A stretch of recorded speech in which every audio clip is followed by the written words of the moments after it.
Hi guys! So ayun, ang mga alaga naming mga sisiw na sobrang pasaway.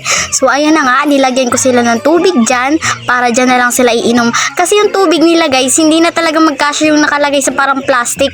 Yun, hindi na magkasya, kaya dyan na lang nilalagay. Ayan. Ayan. Yung kapatid ko lagi sinusundan kasi akala nila may mga ano dyan, may mga pagkain na dala. Ayan, ang sakit manuka. Sobrang sakit manuka niyan guys. Ayan, napakakulit niyan. Napakakit niyan ng mga ano pa yun, yung mga sobrang liit pa. Ngayon ako, sasarap na pang tatapon-tapon. Ayan, yung mga alaga namin. Ayan si Bunso. Ano pinaggagawa-gawa sa sisiw? Ginawang bata. Ayan. Alam nyo ba guys na ang bilis lumaki niyan? Napakakulit.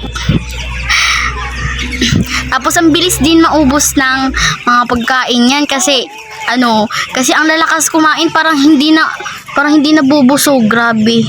Bilib talaga, parang iniisip ko buhusan na lang kaya ng isang sakong bigas,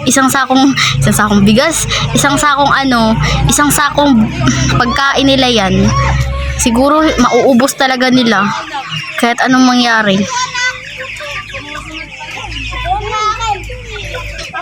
Ayan, umiinom na yung maliliit namin sisiw. Of course, syempre, sobrang taba din yan. Ako, talaga, pera yan, pera. Kaya alagaan ng mabuti.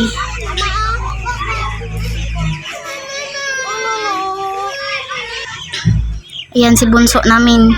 Halos nanggigigil na nanggigigil na. Wala, patay na yung sisiw. Patay na sila. Ulo talaga to si Bunso eh. Kung ano-ano pinagagawa. Ayan guys. So ayan lang po yun guys. Yun lang po yung maibabahagi ko sa inyo ngayon na namin. Kaya ayun guys. Thank you. I love you.